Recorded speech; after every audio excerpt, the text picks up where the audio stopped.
Bravo. Sussexes global citizen not attract viewers as audiences not want to see hypocritical duo.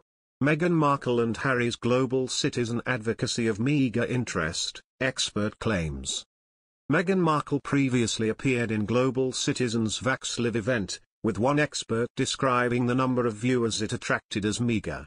The Duke and Duchess are due to join a team of celebrities in New York for a COVID vaccine event. It will mark Global Citizen's latest installment, as the organization hopes to unite, to defend the planet and defeat poverty by putting on a music and arts show for thousands of revelers on the Great Lawn in New York's Central Park.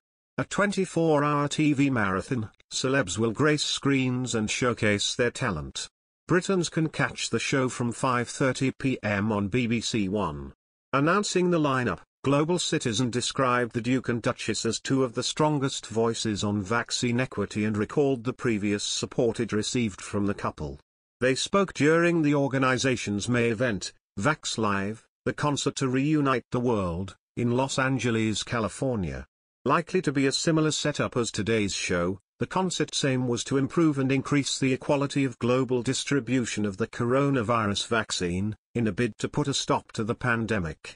While Meghan and Harry were joined by guests including Selena Gomez and Jennifer Lopez, many were left disappointed with their efforts to use their Archie platform. Daniela Essler, a commentator who regularly writes about the royal family, recently published a piece to the New Zealand Herald titled, "Harry and Meghan's Plans for 2021 Are in Ruins," analysing the couple's year through the various events that have inflicted them. Noting the fact that the couple had announced just 2 projects as part of their £109 million Netflix deal, she questioned whether their roles as global leaders was working out, citing the VaxLive appearance. She asked, and what of their charity work? In May, the charity concert they co-chaired to help with global access to the COVID-19 vaccine drew a very meager audience of only 1.3 million. Today they are far from the global leaders, rightfully taking their place on the world stage, that we all thought they would be when they sashayed off into the Californian sunset.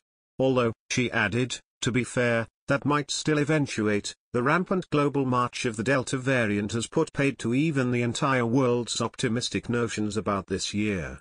During the segment, Harry gave an in-person speech, while Meghan's message was pre-recorded, a result of her being heavily pregnant with Lilibet.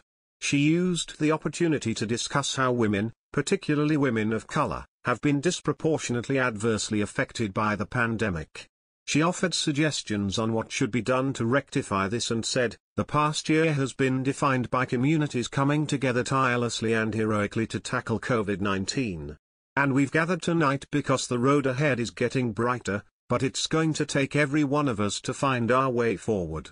As campaign chairs of VaxLive, my husband and I believe it's critical that our recovery prioritizes the health, safety and success of everyone, and particularly women who have been disproportionately affected by this pandemic. Women, and especially women of color, have seen a generation of economic gain wiped out.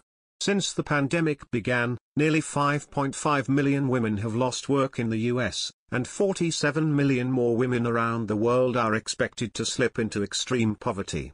My husband and I are thrilled to soon be welcoming a daughter. It's a feeling of joy we share with millions of other families around the world.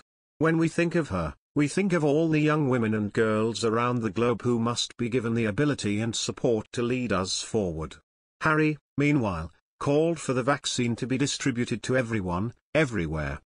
The couple have led a drive to raise money for COVAX, the World Health Organization's, WHO, COVID-19 vaccine organization. They are anticipated to make similar calls in today's event.